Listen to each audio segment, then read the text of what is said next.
Will you please stand up in the presence of the Lord this evening? இந்த மாலை வேளை ஆண்டவருடைய பிரசன்னத்தில் எழும்பி நிற்கலாமா?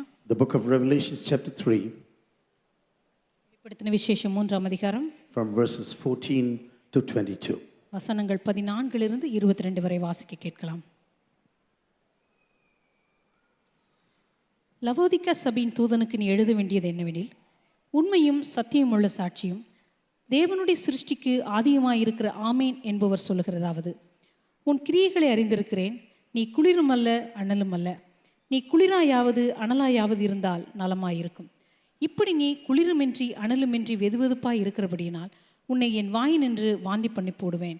நீ நிர்பாக்கியம் உள்ளவனும் பரிதபிக்கப்படத்தக்கவனும் தரித்திரனும் குருடனும் நிர்வாணியுமாய் இருக்கிறதை அறியாமல் நான் ஐஸ்வர்யவான் என்றும் திரவிய சம்பன்னன் என்றும் எனக்கு ஒரு குறைவும் இல்லை என்றும் சொல்லுகிறபடியால் நான் நீ ஐஸ்வர்யவானாகும்படிக்கு நெருப்பிலே புடமிட்ட பொன்னையும் உன் நிர்வாணமாகிய அவலட்சணம் தோன்றாதபடிக்கு நீ உடுத்திக் கொள்வதற்கு வெண்வஸ்திரங்களையும் என்னிடத்திலே வாங்கிக் கொள்ளவும், நீ பார்வையடையும்படிக்கு உன் கண்களுக்கு கலிக்கம் போடவும் வேண்டும் என்று உனக்கு ஆலோசனை சொல்லுகிறேன்.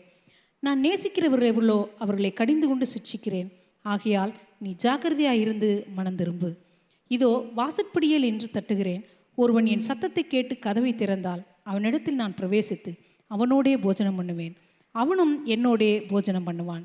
நான் ஜெயங்கொண்டு என் பிதாவினுடைய சிங்காசனத்திலே அவரோடே கூட உட்கார்ந்தது போல ஜெயங்கொள்ளுகிற எவனோ அவனும் என்னுடைய சிங்காசனத்தில் என்னோடே கூட உட்காரும்படி அருள் செய்வேன். ஆவியானவர் சபைகளுக்கு சொல்லுகிறதை காதுள்ளவன் கேட்க கடவன் என்றெழுது என்றார். ஆமென். Amen. You may be seated now. நீங்க அமரலாம். I think Jesus wrote these letters to the churches there in the now country of Turkey. நான் நினைக்கிறேன் இப்பொழுது துருக்கியா இருக்கிறதான அந்த பட்டணத்தில் இருக்கிறதான சபைகளுக்கு இயேசு கிறிஸ்து கடிதங்களை எழுதினார். And to all these 7 churches that were situated there. அந்த துருக்கி பட்டணத்திலே அமைந்திருந்ததான அந்த எல்லா சபைகளுக்குமே I've seen a lot of Christians travel to Israel. நிறைய கிறிஸ்தவர்கள் இஸ்ரேல் தேசத்துக்கு பிரயாணம் பண்ணி போகிறதை நான் பார்த்திருக்கிறேன். Yes, it is wonderful to be in Israel. நிச்சயமாகவே இஸ்ரேல் தேசத்துக்கு போறது அங்க இருக்கிறது மிக மிக நல்ல காரியம்தான். The main reason why I tell you this is because you understand the Bible in a better way.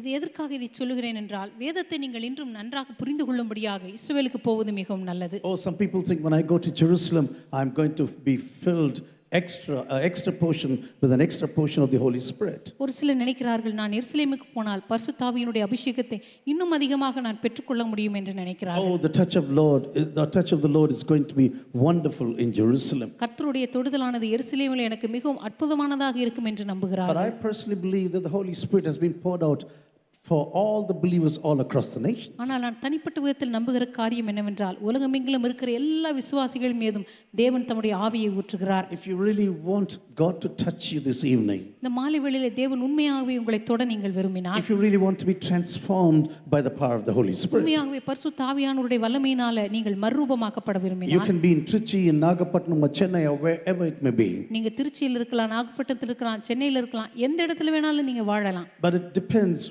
whether you are thirsty for the infilling of the Holy Spirit. ஆனால் பரிசுத்த ஆவியானவருடைய ஊற்றப்படுதலுக்காக உண்மையாகவே நீங்கள் தாகமுள்ளவர்களாக இருக்கிறீர்களா என்பதுதான் கேள்வி. You can be in the small room where you're living right now. சில நேரங்களில் இப்பொழுது நீங்க வாழ்ந்து கொண்டிருக்கிற ஒரு சிறிய அறையில கூட நீங்க இருக்கலாம். Even in that room God can meet you if you're really thirsty. உண்மையாகவே நீங்கள் தாகமுள்ளவர்களாக இருந்தால் அந்த அறையிலும் கூட கர்த்தர் உங்களை வந்து வல்லமையாக சந்திக்க முடியும். But the other area which I would really recommend to believers, அதேபோல விசுவாசிகளுக்காக நீங்கள் போக வேண்டிய இன்னொரு இடத்தை நான் சிபாரிசு செய்வேன் என்று சொன்னால், is to go to Turkey. துருக்கி தேசத்துக்கு நீங்க போகலாம். To see these places where Jesus wrote the letters to. இயேசு கிறிஸ்து கடிதங்களை அனுப்பினதான அந்த சபைகள் எங்கெங்க இருக்கிறது என்று சொல்லி போய் நீங்க பார்க்கலாம். Not only you can understand these letters in a beautiful way, இந்த கடிதங்களை அப்பொழுது நீங்க இன்னும் அழகாக புரிந்து கொள்வது மாத்திரமல்ல, but it really ignites your faith because everything what you see there corresponds to the word of God. அதேபோல நீங்க துருக்கிக்கு போய் பார்க்கிற ஒவ்வொரு காரியமும் வேதத்தோடு கூட தொடர்புடையதை நீங்கள் கவனிக்கும்போது உங்களுடைய விசுவாசமானது இன்னும் அனல் மூட்டி எழுப்பப்படும். I personally wanted to go to Ur of the Chaldees in Iraq. அதே போல ஈராக்கில் இருக்கிறதான கல்தேயர் பட்டணமாகிய ஊர் என்கிறதான இடத்துக்கும் நான் போக விரும்புகிறேன். Because there everything started with Abraham. ஏனென்றால் ஆபிரகாமோடு கூட அங்குதான் எல்லாமே தொடங்கியது. But all of my friends said, please don't go to Iraq right now. ஆனா என்னுடைய நண்பர்கள் எல்லாம் சொன்னார்கள், தயவு செய்து இப்பொழுது நீ ஈராக்குக்கு போக வேண்டாம். It's so violent, so full of bombs, you will never come back alive. மிகவும் வன்முறையான இடம், மிக அதிகமாக துப்பாக்கி குண்டுகள் வெடிக்கும் இடம், எனவே நீ உயிரோடு கூட திரும்பி வர மாட்டாய் என்று சொன்னார். You know, when you read the first 3 chapters of the book of Revelation, வெளிப்படுத்தின விசேஷத்தினுடைய முதல் 3 அதிகாரங்களை நீங்க வாசித்து the book பார்க்கும்போது of Revelation is not a very easy book to expound. வெளிப்படுத்தின விசேஷமானது விளக்கி சொல்வதற்கு மிக எளிதான புத்தகம் அல்ல. You know, maybe the last 4 chapters of the book of Revelation and the first 5 chapters of the book of Revelation are wonderful. வெளிப்படுத்தின விசேஷத்தினுடைய முதல் 4 அதிகாரங்கள், கடைசி 5 அதிகாரங்கள் மிகவும் படிப்பதற்கு அருமையாக இருக்கும். But as you progress from the beginning till the end of this book, ஆனா வெளிப்படுத்தின விசேஷத்தினுடைய ஆரம்பத்திலிருந்து கடைசி வரை நீங்க வாசிக்க செல்லும்போது it's not a very easy book to expound. அது விளக்கி சொல்வதற்கு அவ்வளவு எளிதான புத்தகம் என்று நான் சொல்ல This is the மாட்டேன். reason why great people like Dr. Martin Luther or Calvin never wanted to write an exposition about this book. இந்த காரணத்தினால் தான் டாக்டர் மார்ட்டின் லூத்தர் அல்லது கால்வின் போன்றவர்கள் இதற்கான விளக்க உரை எழுதுவதற்கே அவர்கள் மறுத்து விட்டார்கள். Because they said there are at least 4 ways to approach this book. அவர்கள் சொல்லி இருக்கிறார்கள், குறைந்தது 4 வழியிலாவது வெளிப்படுத்தின விசேஷத்தை நாம் விளக்கி சொல்லலாம். So I'm not going to start any theological arguments this evening. இந்த மாலை வேளையில இறையியல் பூர்வமாக எந்த ஒரு வாக்குவாதத்தை குறித்தும் இந்த மாலை வேளையில் நான் பேச But விரும்பவில்லை. everything what Jesus was writing to these churches in the book of Revelation, ஆனால் வெளிப்படுத்தின விசேஷத்தில் இருக்கிறதான இந்த எல்லா சபைகளுக்கும் ஆண்டவர் கடிதங்களை அனுப்பும்போது you can find these traits even today in the churches around us. இன்றைக்கு கூட இப்படிப்பட்ட பாவங்களை, இப்படிப்பட்ட காரியங்களை இயேசுவின் சபைக்குள்ளாக நீங்கள் பார்க்க முடியும். You know, it's not only written for the churches in those days, அந்த நாட்களில் இருந்ததான சபைகளுக்கு இது எழுதப்பட்ட காரியம் மாத்திரமல்ல, but many of these characteristics of the churches can be seen even in our churches today. அந்த நாட்களில் இருந்த சபையினுடைய குணாதிசயங்களை இன்றைக்கு இருக்கிறதான சபையில கூட நீங்க நிறைய பார்க்க முடியும். And the church in Laodicea, லவோதிக்கா என்கிறதான இந்த சபையானது, Jesus had nothing good to tell about this church. இந்த லவோதிக்காவில் இருந்த சபையை பற்றி ஆண்டவரால எந்த ஒரு நல்ல காரியத்தையுமே சொல்ல To முடியவில்லை. all the other churches he had some positive things to tell. மற்ற எல்லா சபைகளுக்குமே ஏதோ ஒரு நல்ல காரியத்தை சொல்வதற்கு ஆண்டவருக்கு இருந்தது. Yes, he was heaping negative things on these churches. ஆம், நிச்சயமாகவே இந்த சபைகளுடைய பாதகமான காரியங்களை ஆண்டவர் மனதில் வைத்திருந்தார். But when it came to the church of Laodicea, ஆனா அதே வேளையில லவோதிக்கா என்கிற சபைக்குள்ள வரும்போது he was so disastrous in his comments about this church. இந்த சபையை பற்றி ஆண்டவர் சொல்லுகிற காரியமானது மிக மிக அழிவுக்குரிய ஒரு காரியமாய் இருந்ததை நாம் பார்க்க You முடியும். know, when you tell someone, when I see you, it just turns my stomach. யாரோ ஒருவரை பார்க்கும்போது உன்னை பார்த்தாலே எனக்கு வயிறெல்லாம் பெறலுது அப்படின்னு சொன்னா, I think it's the worst thing what you can tell to someone. இது இன்னொருத்தரை பார்த்து நீங்க சொல்லக்கூடிய மிக மோசமான ஒரு வார்த்தை. When I see you, my stomach is turning. உன்னை பார்க்கும்பொழுது எனக்கு ஒரு குமட்டலா இருக்கிறது அப்படின்னு சொன்னா, If you don't get out immediately from my presence, I will just throw up now. என் சமூகத்தை விட்டு நீ போகலன்னா உன்னை பார்த்தாலே எனக்கு வாந்தி வந்துரும் போல அப்படின்னு யாராவது சொன்னா, Just imagine someone who's telling this to you this யாரோ evening. ஒருத்தங்க இந்த மாலை வேளையில உங்களை பார்த்து இப்படி சொல்றாங்கன்னு வெச்சுக்கோமே. But this is what Jesus told to the church in Laodicea. ஆனா இந்த வார்த்தைகளை தான் ஆண்டவர் லவோதிக்கா சபையை பார்த்து சொன்னார். Dear brothers and sisters, why I am telling you this in the beginning of this message? இந்த கருமையான சகோதர சகோதரிகளே, என்னுடைய செய்தியினுடைய ஆரம்பத்தில் இது ஏன் நான் சொல்லுகிறேன் என்றால், Jesus who's walking around these lampstands right now. இயேசு கிறிஸ்து இந்த குத்துவிளக்குகளினுடைய மத்தியிலே அவர் உலாவிக் This is கொண்டிருக்கிறார். what the first chapter says in the book of Revelation. வெளிப்படுத்தின விசேஷத்தினுடைய முதல் அதிகாரத்தில் இதைத்தான் நாம் And வாசிக்கிறோம். the lampstands means they are the churches in those areas.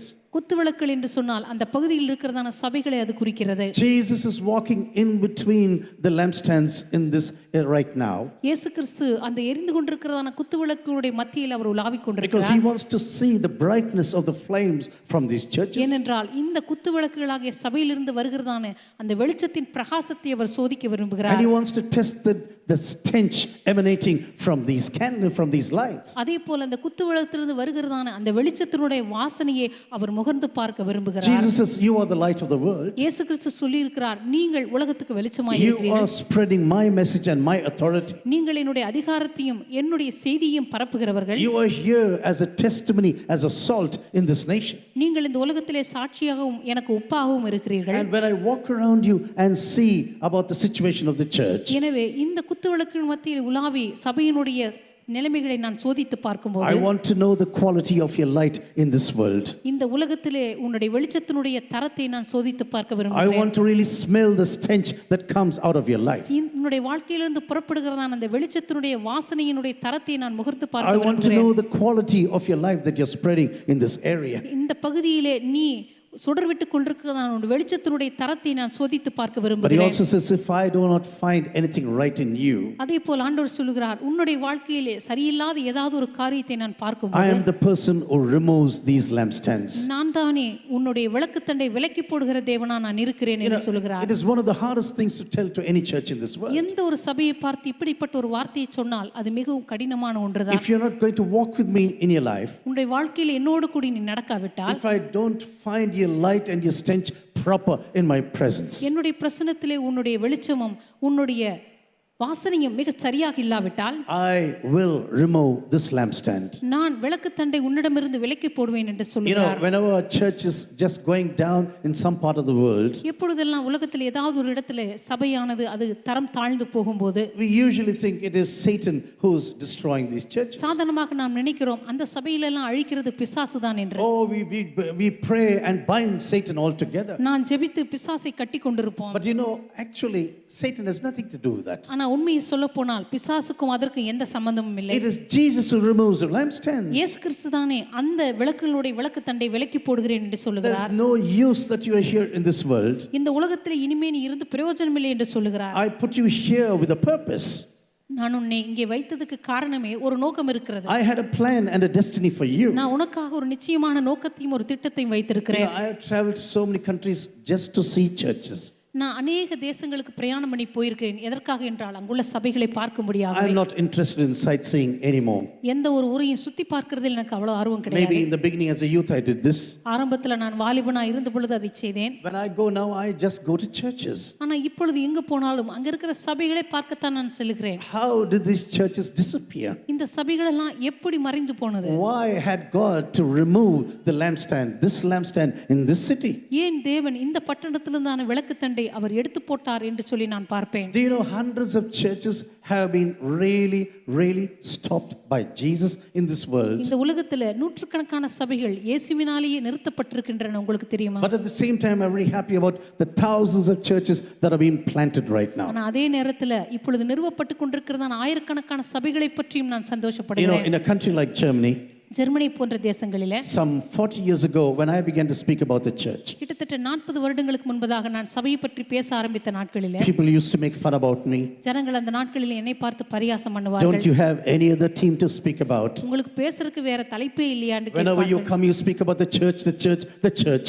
எப்பொழுதெல்லாம் நீங்க வர்றீங்களோ சபை சபை சபைன்னு தான் பேசிட்டு இருக்கீங்க. Speak about the poor people in India. இந்திய தேசத்தில் இருக்கிற ஏழைகளை பற்றி பேசுங்கள். Speak about poverty in India. இந்திய தேசத்தில் இருக்கிற வறுமையை பற்றி There are பேசுங்கள். so much of people living in poverty in this nation. இந்திய தேசத்தில் எத்தனையோ பேர் வறுமை கோட்டிற்கு கீழே வாழ்ந்து But கொண்டிருக்கிறார்கள். I said, God's church is there to bring about the light of God into this country. ஆனால் நான் எப்பொழுதுமே சொல்வேன், தேவனுடைய சபை ஒரு பட்டணத்தில் எதற்காக வைக்கப்பட்டிருக்கிறது என்றால் அந்த பட்டணத்துக்குள்ளே தேவனுடைய வெளிச்சத்தை கொண்டு வரும்படியாகத்தான். The light of this church must show the way to people who are living in darkness. சபையினுடைய வெளிச்சமானது இந்த உலகத்திலே வாழ்ந்து கொண்டிருக்கிறதான இருளிலே வாழ்கிற ஜனங்களுக்கு பாதைகளை காண்பிக்கும்படியாக பிரகாசிக்க வேண்டும். Jesus says, you are the salt of this world, இயேசு கிறிஸ்து சொன்னார், நீங்கள் பூமிக்கு உப்பாய் so இருக்கிறீர்கள். that you can add taste to society. எனவே இந்த சமுதாயத்திற்கு நீங்கள் ருசியை சேர்க்கும்படியாக, Not only that you bring taste to society, நீங்க இந்த சமுதாயத்திற்கு ருசியை கொண்டு வருவது but you மாத்திரமல்ல, also bring about a preservation of the society. அதே போல இந்த சமுதாயம் கெட்டு போகாமல் பாதுகாக்கக்கூடியவர்களாகவும் நீங்கள் இருக்கிறீர்கள். Before the time of refrigerators came,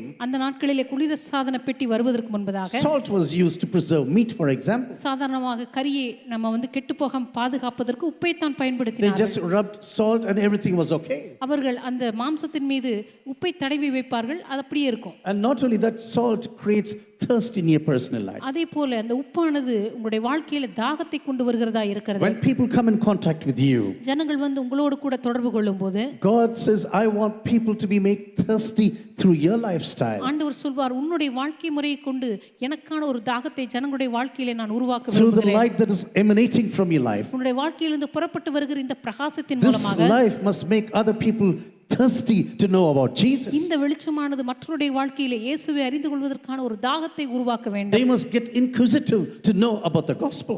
சுவிசேஷத்தை பற்றி அறிந்து கொள்வதற்கான ஒரு சுபராசத்தை அவர்களுக்குள்ளே ஏற்படுத்த வேண்டும். Dear brothers and sisters, pray for churches that have been broken down. அருமையான தேவஜனமே, உடைக்கப்பட்டிருக்கிறதான தேவனுடைய சபைகளுக்காக நீங்கள் ஜெபியுங்கள். I personally believe that God is a God of restoration. நான் தனிப்பட்ட விதத்தில் விசுவாசிக்கிற காரியம் என்னவென்றால் ஆண்டவர் எப்பொழுதுமே உயிர்ப்பிக்கிற தேவனாய் இருக்கிறார். God can restore and rebuild once again. தேவன் நிச்சயமாக உயிர்ப்பித்து மறுபடியுமாக திரும்ப கட்டுகிறவராய் இருக்கிறார்.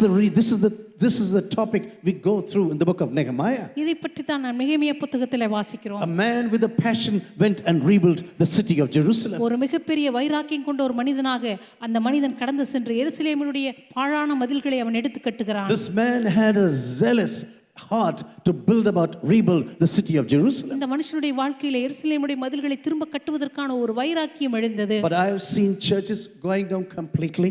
அதேபோல் இன்றைக்கு अनेक சபைகள் இன்னும் குறைந்து போவதை நான் பார்த்து கொண்டிருக்கிறேன். Some churches have become other temples. சில சபைகள் எல்லாம் இப்பொழுது கோவில்களாக மாற்றப்பட்டு கொண்டிருக்கின்றன. Some churches have become fashion show centers. சில சபைகள் எல்லாம் தங்களுடைய ஆடை அலங்காரங்களை காண்பிக்கிற இடங்களாக மாறிக்கொண்டிருக்கின்றன. One of the best church in Hamburg is a restaurant. இப்பொழுது ஹாம்பர்க்ல இருக்கிறதான ஒரு சபையானது அது ஒரு உணவகமாக மாற்றப்பட்டு விட்டது. It's a very elite restaurant, but only rich people go there. மிகவும் ஒரு உயர்ந்த ஒரு தரமான ஒரு உணவகமாக இருக்கிறபடினால பணக்காரர்கள் மாத்திரம் தான் அங்க போக முடியும். But it really pains my heart when I see these old cathedrals. ஆனால் இந்த பழைய சபை கட்டடங்களை எல்லாம் நான் பார்க்கும் பொழுது உண்மையாகவே என்னுடைய இதயம் வலிக்கிறது. You know, I like these old cathedrals. இந்த பழைய சபை கட்டடங்கள் எனக்கு மிகவும் பிடிக்கும். Because these saints who lived about 600-700 years ago, ஏனென்றால் 600-700 வருடங்களுக்கு முன்பதாக வாழ்ந்த அந்த பரிசுத்தவான்கள் they had such a passion for the city of God. தேவனுடைய பட்டணத்துக்காக அவ்வளவு வாஞ்சி உள்ளவர்களாக, They had a passion for the house of God. தேவனுடைய வீட்டிற்காக அவ்வளவு வைராக்கியம் உள்ளவர்களாக அவர்கள் They இருந்திருக்கிறார்கள். spent millions and millions of dollars or whatever it is to build the house of God. இந்த தேவனுடைய வீட்டை கட்டி எழுப்பும்படியாக அவர்கள் லட்சக்கணக்கான டாலர்களை அவர்கள் பயன்படுத்தி அதை கட்டி இருக்கிறார்கள். Even this evening, God is going in between the rows, this area. இந்த மாலை வேளையில கூட இந்த நாற்காலிகளுடைய வரிசைகளுக்கு மத்தியிலே தேவன் உலாவிக் God கொண்டிருக்கிறார். is not interested about the beauty of this building. தேவன் ஒருபோதும் ஒரு சபையினுடைய வெளிப்புறமான அலங்காரத்தை பார்த்து He மயங்குவதில்லை. is interested in the light that is emanating from your personal அவருடைய life. தனிப்பட்ட வாழ்க்கையிலிருந்து புறப்பட்டு வருகிறதான தேவனுடைய வெளிச்சத்தின் பிரகாசம் தான் அவருக்கு முக்கியமானது. Whether you are a light in the darkness of this world, முதலாவது இந்த உலகத்தில் இருக்கிறதான இருளுக்குள்ளே நீங்கள் ஒரு வெளிச்சமாய் இருக்கிறீர்களா? and about the stench that is spreading all around you in your personal life. அதற்கு பிற்பாடு உங்களுடைய தனிப்பட்ட வாழ்க்கையிலிருந்து புறப்பட்டு வருகிறதான தேவனுடைய அந்த வெளிச்சத்துடைய வாசனை எப்படி இருக்கிறது? You know, this Laodicea, the city of Laodicea is a very famous city. இந்த லவோதிக்கா பட்டணமானது மிக மிக பிரபலமான ஒரு பட்டணமாய் இருந்திருக்கிறது. Even at the time of Jesus, it was very a wonderful rich city. இயேசு கிறிஸ்துவின் காலத்திலே கூட இது மிக மிக ஒரு உயர்ந்த பணக்கார பட்டணமாய் You இருந்திருக்கிறது. know, Apostle John, who wrote these letters, அப்போஸ்தலனாகிய யோவான் இந்த கடிதங்களை எழுதும்போது that God was just dictating and he said, please write it down right now. தேவன் சொன்னார், நான் சொல்லுகிற எல்லாவற்றையும் நீ எழுது. You know, this man was living in the midst of great pain in those days. இந்த மனுஷன் அந்த நாட்களிலே மிகப்பெரிய ஒரு பாடுகளின் மத்தியிலே வாழ்ந்து கொண்டிருக்கிறார். This man has been sent away to an island right now. இந்த மனிதன் இப்பொழுது ஒரு தனிப்பட்ட தீவிலே And he வைக்கப்பட்டிருக்கிறார். said, you have to go through suffering here.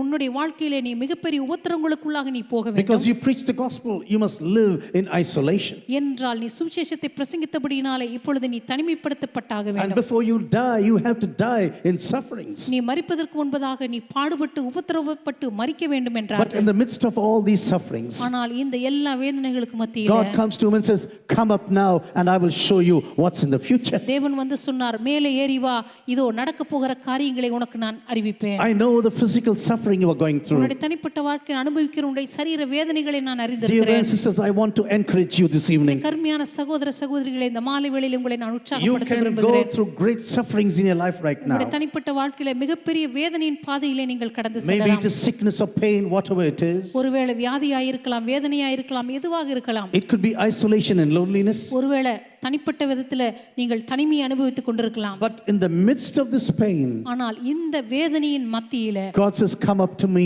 and I will show you the future. தேவன் சொல்வார், மேலே ஏறி வா, சம்பவிக்க போகிறவைகளை உனக்கு நான் அறிவிப்பேன். Not about the next 1 or 2 years right இதோ now. அடுத்த 1-2 வருஷங்களுக்கு நடக்க போகிறவள் மாத்திரமல்ல. No, I will show you until the end of the universe. இல்லை, இந்த அண்ட சராசரத்தினுடைய முடிவு காலத்தில் நடக்க போகிற எல்லா காரியங்களும் உனக்கு நான் I அறிவிக்க will show போகிறேன். you the new heavens and the new earth. புதிய வானத்தை பற்றி புதிய புதிய பூமியை பற்றி உனக்கு காண்பிப்பேன். And I will show you about the marriage of the lamb one day. அதேபோல் ஆட்டுக்குட்டியானவருடைய கல்யாணத்தை குறித்து உனக்கு How காண்பிப்பேன். my people who are faithful to me will be gathered to me one day. எனக்கு விசுவாசமாய் இருக்கிற என் ஜனங்கள் ஒரு நாள் எப்படி எடுத்துக்கொள்ளப்பட போகிறார்கள் என்று I காண்பிப்பேன். tell you, revelation has to do with intimacy. நான் சொல்லுகிறேன், வெளிப்பாட்டுக்கும் தேவனோடு கூட இருக்கிற உறவுக்கும் நெருங்கிய சம்பந்தம் Many இருக்கிறது. people want to have revelation. அநேகர் தங்களுடைய வாழ்க்கையில தேவனுடைய வெளிப்பாட்டை பெற்றுக்கொள்ள Some people விரும்புகிறார்கள். say, oh, God doesn't speak to me. ஒரு சிலர் சொல்லுகிறார்கள், தேவன் என்னோடு கூட பேசுவதே இல்லையே. Why is God not speaking to me? ஏன் தேவன் என்னோடு கூட பேசுவதில்லை? My question is, are you in the place where he can speak to you? என்னுடைய கேள்வி என்னென்றால், தேவன் பேசுகிற இடத்திலே நீங்கள் இருக்கிறீர்களா? Are you really close enough so that you can listen to him right now? உண்மையாகவே தேவனுடைய சத்தத்தை கேட்கும் அளவுக்கு அவருக்கு நீங்கள் அருகாமையில் இருக்கிறீர்களா? I tell you, intimacy and revelation will always go together. நான் சொல்லுகிறேன், தேவனோடு கூட உங்களுக்கு இருக்கிற நெருக்கமும் வெளிப்பாடும் அது ஒன்றுக்கொன்று The சம்பந்தமுடையது. more closer to you are to God, எந்த அளவுக்கு நீங்க தேவனுக்கு நெருக்கமா இருக்கிறீர்களோ God will open his heart and say, I cannot hide things to my dear friend right அந்த now. அளவுக்கு ஆண்டவர் சொல்லுவார், என்னுடைய சிநேகிதருக்கு நடக்க போகிற காரியத்தை என் இதயத்தை நான் மறைப்பேனோ? I just want to tell you about everything that is going to happen in the future. இனிமேல் சம்பவிக்க போகிற காரியங்கள் எல்லாவற்றை குறித்து உனக்கு நான் காண்பிப்பேன். Dear brothers and sisters, this can happen to you this evening. இந்த கருமையான சகோதர சகோதரிகளே, இந்த மாலை வேளையில உங்களுக்கு அப்படிப்பட்ட காரியங்கள் நடக்கக்கூடும். Whatever your situation right now, இன்றைக்கு உங்களுடைய சூழ்நிலைகள் எதுவாக இருப்பினும், this God who spoke to this normal fisherman, இந்த சாதாரண மீனவனிடத்தில் பேசின இந்த you தேவனானவர், go to his gospels for example, நீங்கள் அவருடைய சுவிசேஷத்தை வாசித்து you go to பாருங்கள். his letters in the book of Revelation, வெளிப்படுத்தின விசேஷத்தில் அவருடைய கடிதங்களை படித்து பாருங்கள். you will wonder whether this is really a fisherman writing all these things. உண்மையாகவே ஒரு மீனவன் தான் இந்த காரியங்கள் எல்லாம் எழுதியிருக்க கூடுமா என்று நீங்கள் In ஆச்சரியப்படுவீர்கள். the beginning there was a word, ஆதியிலே வார்த்தை and the இருந்தது, word was God. அந்த வார்த்தை தேவனாய் இருந்தது, He dwelt amongst us. அவர் நம்ம மத்தியிலே வாசம் We பண்ணினார். saw him in all his glory. நாம் அவருடைய மகிமையை கண்டோம். That what we touched and we saw with our personal eyes. அந்த மகிமையானது எங்களுடைய கண்களினால் கண்டதும் எங்களுடைய கைகளினால் தொட்ட அந்த மகிமையே. When you see all these things he writes about Jesus, இயேசு கிறிஸ்துவை பற்றி அவர் எழுதின எல்லா காரியங்களும் நம்ம வாசித்து பார்க்கும்போது you wonder whether a fisherman can write such easy things, small things. உண்மையாகவே ஒரு மீனவனால இவ்வளவு காரியங்களை மிக எளிதாக மிக சாதாரணமாக எழுதியிருக்க முடியுமா? This God was a God of revelation, can reveal himself to anyone in this world. இந்த தேவன் வெளிப்பாடுகளின் தேவனாய் இருக்கிறபடியால் இந்த உலகத்தில் இருக்கிற எந்த மனுஷனுக்கும் தன்னுடைய இருதயத்தை அவரால் வெளிப்படுத்த The முடியும். only thing is whether you are close enough to God to listen to him. முக்கியமான காரியம் என்னவென்றால் ஆண்டவர் சொல்லுகிற காரியங்களை கேட்கக்கூடிய அளவுக்கு அவருக்கு அருகாமையில் நீங்கள் இருக்கிறீர்களா என்பதுதான். Now Jesus is writing to a church that is totally lazy and tepid. இப்பொழுது முற்றிலும் சோம்பேறித்தனமாகவும் நிர்விசாரத்தினாலும் நிரம்பி இருக்கிற ஒரு சபைக்கு தேவன் கடிதத்தை எழுதுகிறார். They are neither hot nor neither cold. அவர்கள் அனலாயும் அல்ல குளிராயும் அல்ல. The spiritual situation is a very pathetic situation. அவருடைய ஆவிக்குரிய நிலைமையானது மிக பரிதவிக்கப்படத்தக்க ஒரு நிலைமையில் God இருக்கிறது. says, I know your deeds. You should know this. தேவன் சொல்லுகிறார், உன்னுடைய கிரியைகளை நான் அறிந்திருக்கிறேன் என்பதை நீ If அறிந்திருக்கிறாய். you're going to be cold, that is okay. நீ ஒருவேளை குளிராய் இருந்தால் நன்றாயிருக்கும். I can even accept the coldness of your spirituality. உன்னுடைய ஆவிக்குரிய நிலைமையில் இருக்கிற அந்த குளிர் தன்மையை கூட என்னால் ஏற்றுக்கொள்ள முடியும். You are also a little warm, and you are either cold nor warm in your life. உன்னுடைய வாழ்க்கையில நீ குளிராயும் அல்ல அனலமாய் அல்ல. What is really, what are you going to do with this coldness and this warmness? இந்த குளிருமற்ற அனலமற்ற இந்த வெதுவெதுப்பான வாழ்க்கையை வைத்து நீ என்ன செய்ய போகிறாய்? When I see the coldness of your life, உன்னுடைய வாழ்க்கையில் இருக்கிற இந்த குளிரான நிலைமையை நான் பார்க்கும்போது, when I see the tepidness you face in your life, உன்னுடைய வாழ்க்கையில நீ சந்திக்கிறதான சோதனைகளை நான் பார்க்கும்போது, this lukewarmness, உன்னுடைய வாழ்க்கையில் இருக்கிற இந்த வெதுவெதுப்பான நிலைமை, this lukewarmness in your spiritual life, உன்னுடைய ஆவிக்குரிய வாழ்க்கையில் இருக்கிற இந்த வெதுவெதுப்பான நிலைமை, and when I see you, I'm almost throwing me up. நான் உன்னை பார்க்கும் பொழுது எனக்கு வாந்தி வருகிறது. Vaire perattudu, that's what we will say in Tamil. இத தமிழ்ல நம்ம சொல்லுவோம், எனக்கு வயிறே பெரட்டுது என்று. You know, just listen, just wait for a minute and just listen to the voice of God. ஒரு சில வினாடிகள் நீங்க காத்திருந்து கர்த்தருடைய சத்தத்தை நீங்க கேட்டால், If God is going to see you this evening, தேவன் இந்த மாலை வேளையில் உங்களை பார்ப்பார் என்றால், when he says, when I look at your personal life, உன்னுடைய தனிப்பட்ட வாழ்க்கையை நான் காணும்போது, hey, N வயிறே பெரட்டுது, when he says like this, ஆண்டவர் நம்மை பார்த்து என்னுடைய வயிறே பெரட்டுகிறது என்று I சொன்னார், can just spit over and throw up everything what is there in my life. என்னுடைய வாழ்க்கையில உன்னை ஏற்றுக்கொள்ள முடியாத அளவுக்கு உன்னை வாந்தி பண்ணுகிற ஒரு குமட்டலை நிலைமையில நான் இருக்கிறேன். There is something in my stomach that doesn't go with my health. என்னுடைய வயிற்றுக்குள்ள ஏதோ ஒன்று இருக்கிறது, அது என்னுடைய ஆரோக்கியத்தோடு ஒத்துப்போகாமல் அது வெளியே I தள்ளுகிறது. just need to spit it out right now. இதை எப்படியாவது நான் வெளியே தள்ள வேண்டும். Dear brothers and sisters, God says, to those whom I really love, I will chastise. அருமையான சகோதர சகோதரிகளே, ஆண்டவர் சொல்கிறார், நான் நேசிக்கிறவர்கள் எவர்களோ அவர்களை கடிந்து கொண்டு What you சிட்சிக்கிறேன். have to do is repent. நீ செய்ய வேண்டியது மனம் திரும்ப வேண்டும். You are neither hot nor cold. நீ குளிருமன்றி அனலுமின்றி I இருக்கிறாய். just want to really come and speak to you this night. நான் இந்த மாலை வேளையிலே உன்னை வாந்தி பண்ணி போடுகிற நிலைமையில் இருக்கிறேன். When you have this, when you are zealous for God, உன்னுடைய தேவனுக்காய் இருக்கிற அர்ப்பணிப்பை பார்க்கும்போது you may have certain ambitions of this world, இந்த உலகத்தில் உனக்கு ஒரு சில ஆசைகள் இருக்கலாம். but where is the zealousness what you are going into when you go into the kingdom of Jesus? ஆனா ஆண்டவருடைய ராஜ்யம் என்று வரும்பொழுது உன் வாழ்க்கையில் இருக்கிறதான அந்த வைராக்கியம் எங்கே? What about the zealousness for my own house? என்னுடைய வீட்டுக்கான உன்னுடைய தீவிரமான அர்ப்பணிப்பு எங்கே? Do you really have this great desire for my house? உண்மையாகவே என் வீட்டுக்கான ஒரு பேராவல் உன்னுடைய வாழ்க்கையில் Do you இருக்கிறதா? really have this great desire for my kingdom? உண்மையாகவே என்னுடைய ராஜ்யத்திற்கான ஒரு மிகப்பெரிய ஆர்வம் உனக்குள்ள இருக்கிறதா? You know, this word zealous comes from the Greek word zelos. இந்த ஜெலஸ் என்கிறதான வார்த்தையானது ஜெலோஸ் என்கிறதான கிரேக்க பதத்திலிருந்து வருகிறது. You know, it's a very, very exciting word, I tell you. அதை வாசிப்பதற்கு மிக மிக ஒரு பரவசமூட்டுகிற வார்த்தை என்று சொல்லுவேன். You can be very zealous and full of fire for certain things. ஒரு குறிப்பிட்ட காரியத்துக்காக நீங்க மிக ஆர்வமுடன் மிக ஆசையுடன் இருக்கலாம். When your life is neither cold nor warm in your life. உங்களுடைய வாழ்க்கையானது குளிருமின்றி அனலுமின்றி இருக்கும்போது Sometimes you can be totally passionate about for something.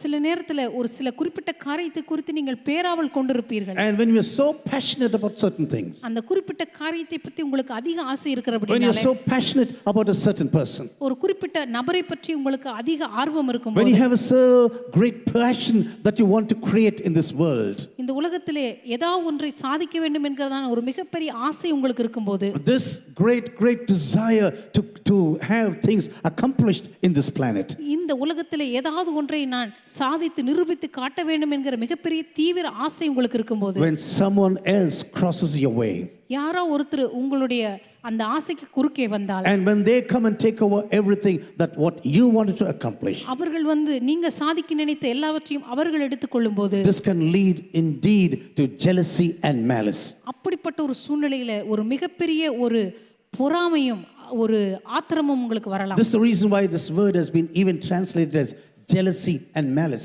in the New Testament. அதனால தான் புதிய ஏற்பாட்டில் இது உண்மையாகவே அந்த இடத்துல பொறாமை என்றும் எரிச்சல் உள்ளவர் என்றும் சொல்லப்பட்டிருக்கிறது. But when Jesus used this word in his words, ஆனா இயேசு கிறிஸ்து தம்முடைய வார்த்தையிலே இந்த வார்த்தைகளை he பயன்படுத்தும் was speaking about a certain what you say, this desire you have for his kingdom. அவருடைய ராஜ்யத்திற்காக நீங்க கொண்டிருக்கிறதான அந்த ஆழமான விருப்பத்தை பற்றி அவர் பேசுகிறார். Total commitment to the kingdom of God. தேவனுடைய ராஜ்யத்தை குறித்து உங்களுக்கு இருக்கிறதான முற்றிலுமான அர்ப்பணிப்பை பற்றி அவர் பேசுகிறார்.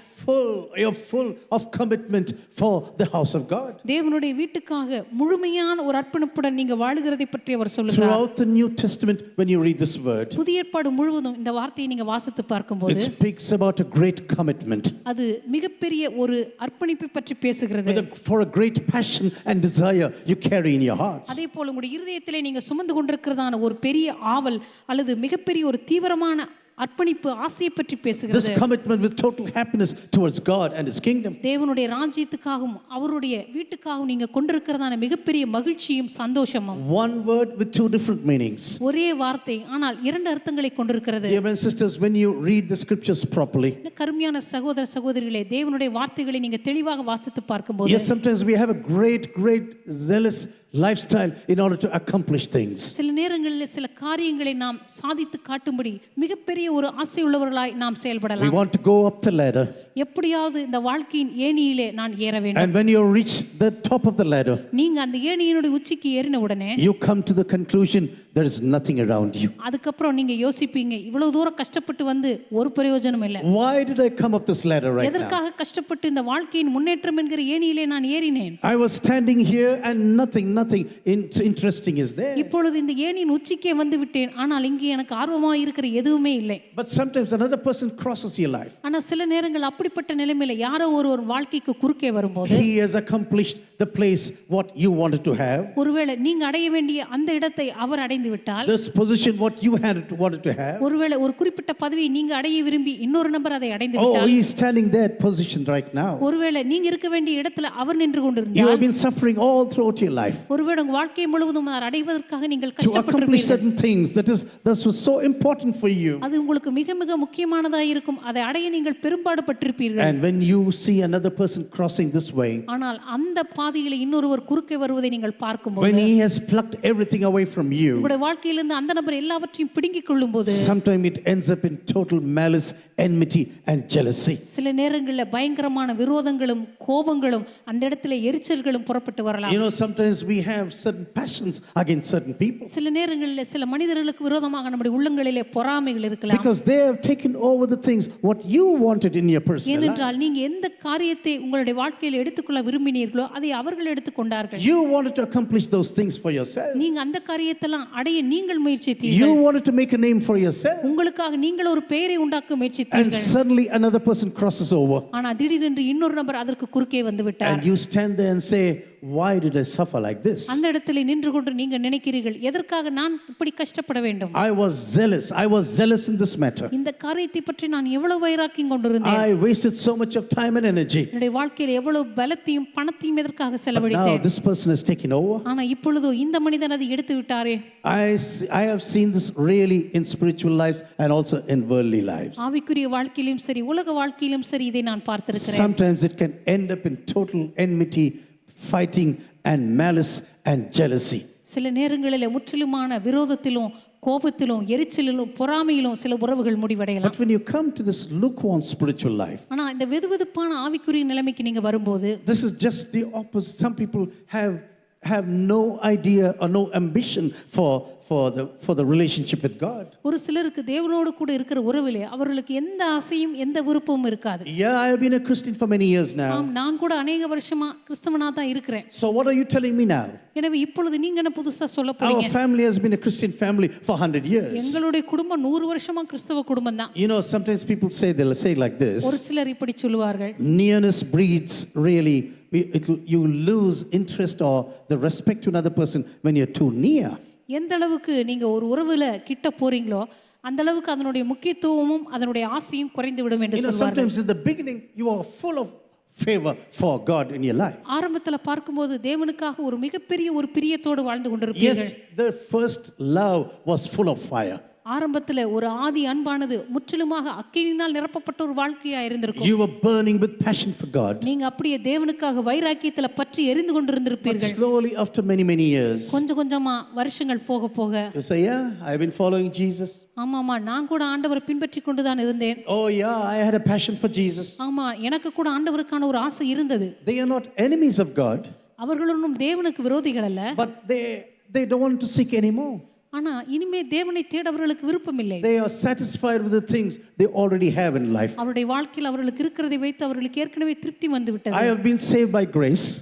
நான் கிருபையினாலே ரட்சிக்கப்பட்டேன். So what do I need more in my life? எனவே இனிமே என் வாழ்க்கைக்கு என்ன தேவை I have இருக்கிறது? been saved by grace in my personal life. என்னுடைய தனிப்பட்ட வாழ்க்கையில கிருபையினாலே ரட்சிக்கப்பட்டு விட்டேன். Dear brothers and sisters, you can see at least two kinds of Christians in every church and communities. கருமையான சகோதர சகோதரிகளே, ஒவ்வொரு சபையிலும் சமுதாயத்திலும் இரண்டு விதமான ஜனங்களை நீங்க பார்க்க முடியும். Some people are totally cold and some people are lukewarm.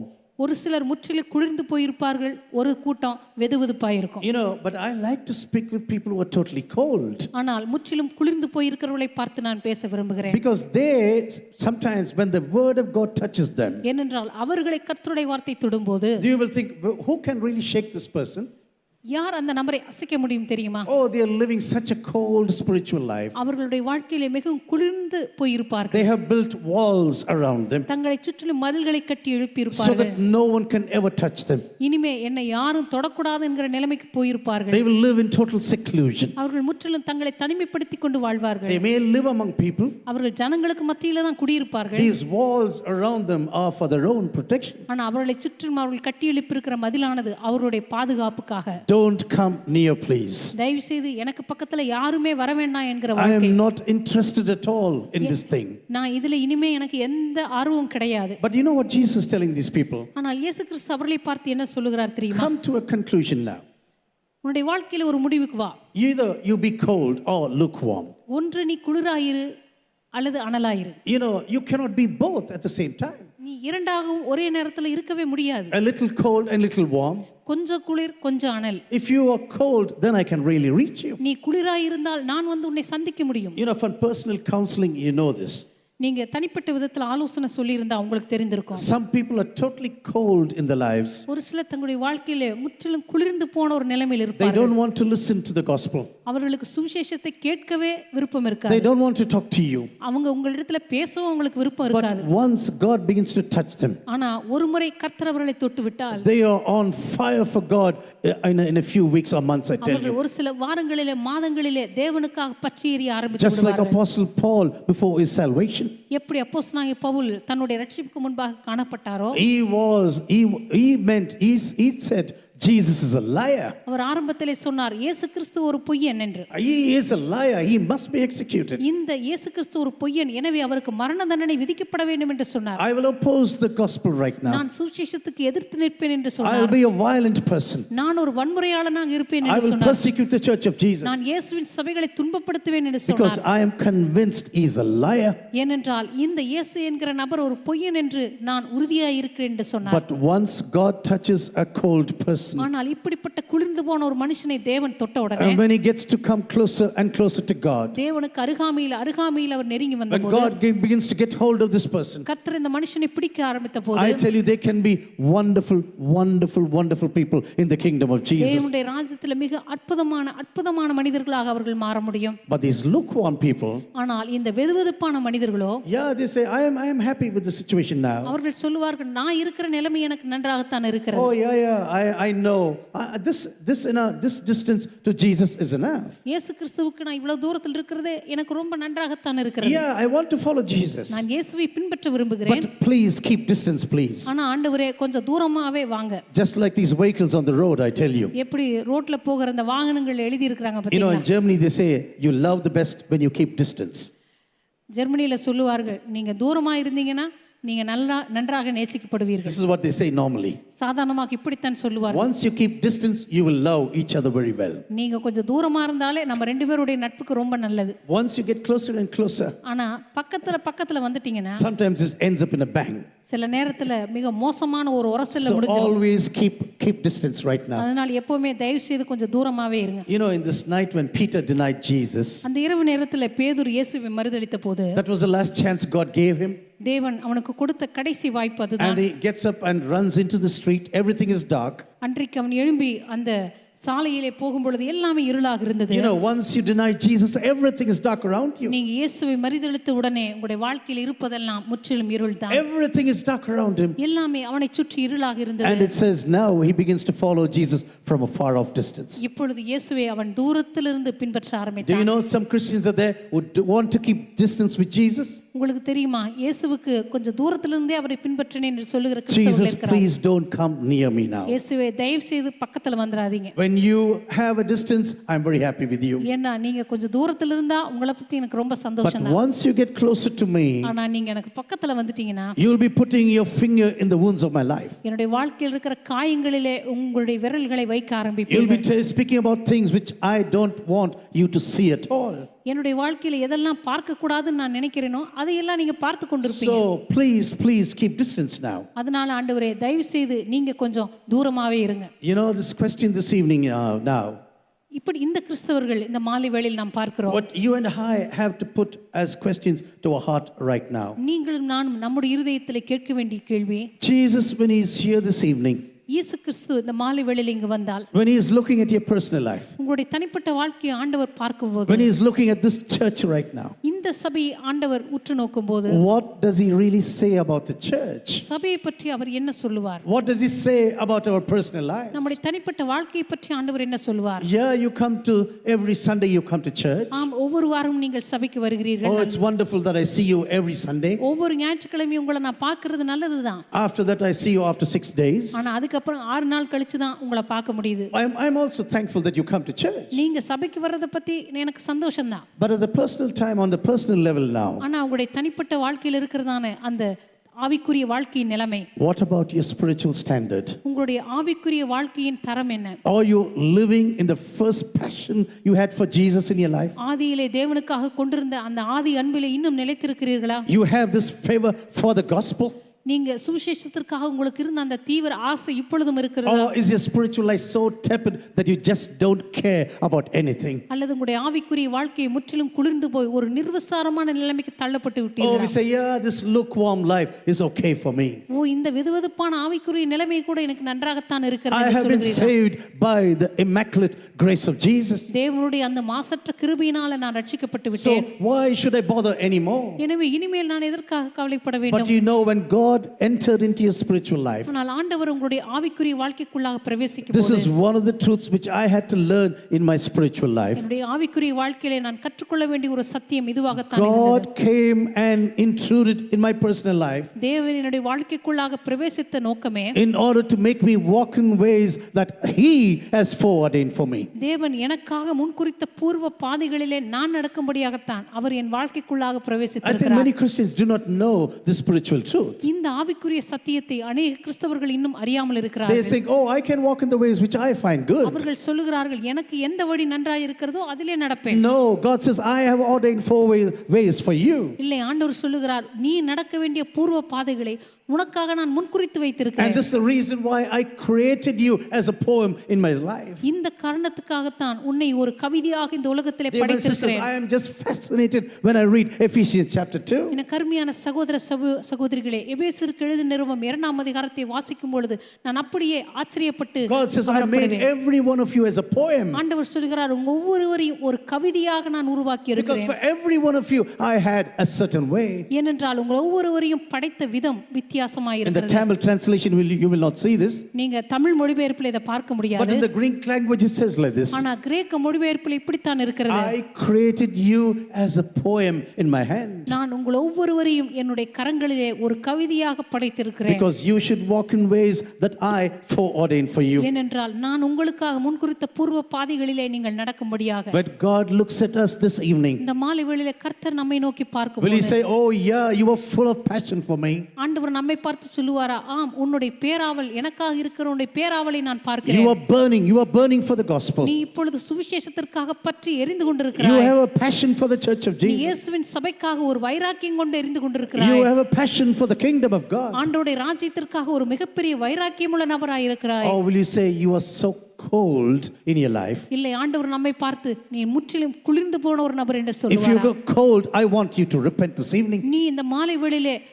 வெதுவெதுப்பான நிலைமையில் இருந்தால், Cold. நீ குளிரான நிலைமையில் இருந்தால் நீ மனம் திரும்ப நான் விரும்புகிறேன். You return to me and I will return to you. நீ என்னிடத்திற்கு திரும்பு, அப்பொழுது நான் உன்னிடத்திற்கு If திரும்புவேன். you're living a life of coldness right now, நீ இப்பொழுது ஒரு குளிரான நிலைமையில் வாழ்ந்து கொண்டிருந்தால், but I want to tell you this lukewarm life what you are leading right now, இப்பொழுது நீங்க நடத்தி கொண்டிருக்கிறதான் அந்த வெதுவெதுப்பான வாழ்க்கை முறை, I just cannot take it. இதை நான் எடுத்துக்கொள்ளவே ஜீரணிக்கவே முடியாது. I just cannot take your lukewarmness. உன்னுடைய வெதுவெதுப்பான நிலைமை என்னால் ஜீரணித்துக் கொள்ளவே முடியாது I can என்கிறார். just spit you out and throw up right now in my நான் life. உன்னை என் வாயிலிருந்து வாந்தி பண்ணி போடுவேன். Dear brothers and sisters, when you are cold, the Holy Spirit can transform என you. கருமையான சகோதர சகோதரிகளை, நீங்கள் குளிராயிருந்தால் பரிசுத்த ஆவியானவர் உங்களை தொட முடியும். The name Nehemiah means comforter. நெகேமியா என்கிறதான வார்த்தையினுடைய அர்த்தமே தேற்றரவாளன். God comforts. God comforts. தேவன் ஆறுதல் செய்கிறவர். This God of comfort is here amongst us this evening. இந்த ஆறுதலின் தேவன் இந்த மாலை வேளையிலே நம்ம மத்தியிலே வாசம் He says, பண்ணுகிறார். I want to rebuild you once again. அவர் சொல்லுகிறார், உன்னை மறுபடியுமாய் நான் கட்டி எழுப்ப I will விரும்புகிறேன். never leave you in the place where you are right now. நீ இப்பொழுது இருக்கிறதான நிலைமையிலே உன்னை ஒருபோதும் நான் விட்டுவிட You மாட்டேன். may be full of ruins in your life. ஒருவேளை உன்னுடைய தனிப்பட்ட வாழ்க்கையில முற்றிலும் பாழாக்கப்பட்டு நீ இருக்கலாம். Maybe there's full of ruins and sand and real dirt around you. ஒருவேளை உன்னை சுற்றிலும் பாழான மண்மேடுகளும் உன்னை சுற்றிலும் இடிக்கப்பட்ட சுவர்களும் காணப்படலாம். Maybe the leadership of your home, of your life is totally burnt down. ஒருவேளை உன்னுடைய வீட்டிலும் உன்னுடைய வாழ்க்கையிலும் காணப்படுகிற தலைமைத்துவம் முற்றிலுமாக எரிக்கப்பட்டு சிதைக்கப்பட்டு But காணப்படலாம். I'm here to rebuild you once again. ஆனால் உன்னை மறுபடியுமாக கட்டி எழுப்பும்படியாக நான் வந்திருக்கிறேன். God is a God of renewal. நம்முடைய தேவன் எப்பொழுதுமே புதுப்பித்தலின் தேவனாய் God is a இருக்கிறார். God of rebuilding. நம்முடைய தேவன் எப்பொழுதுமே மறுபடியும் உயிர்ப்பிக்கிற கட்டி I will எழுப்புகிற தேவனாய் never இருக்கிறார். leave you the way you are right now. ஆண்டவர் சொல்லுவார், நீ இருக்கிறதான இந்த பாதையிலே உன்னை நான் விட்டு போக If you are மாட்டேன். cold, I will revive நீ you. குளிராய் இருந்தால் உன்னை நான் உயிர்ப்பிப்பேன். Whatever it cost me, because I went to the cross because of you. எந்த கிரயமாய் இருந்தாலும் அதை நான் செலுத்துவேன். ஏனென்றால் சிலுவைக்கு போனதே The உனக்காகத்தான். reason why I went to the cross of Calvary நான் கல்வாரி சிலுவைக்கு போன காரணமே is all because of you and your personal life. உனக்காக உன்னுடைய தனிப்பட்ட வாழ்க்கைக்காகத்தான் நான் சிலுவைக்கே சென்றேன். But if you are lukewarm, ஆனால் நீ வெதுவெதுப்பான நிலைமையில் இருந்தால் God says, I cannot help you.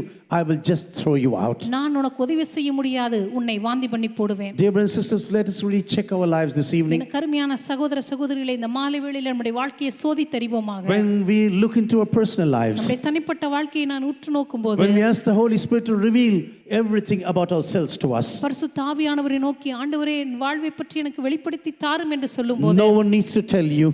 உங்களுக்கு எவரும் சொல்ல வேண்டிய அவசியம் இல்லை. You know, the Holy Spirit will reveal everything what you are right now to you. இப்பொழுது உங்களுக்கு நீங்கள் யாராக இருக்கிறீர்கள் என்பதை பற்றி பரிசுத்த ஆவியானவரே உங்களுக்கு வெளிப்படுத்தி You don't need to காண்பிப்பார். say, oh, I need to have 40 days of fasting right நான் now. 40 நாட்கள் உபவாசம் இருக்க வேண்டும் என்று சொல்லாதீர்கள். Go home and begin to pray.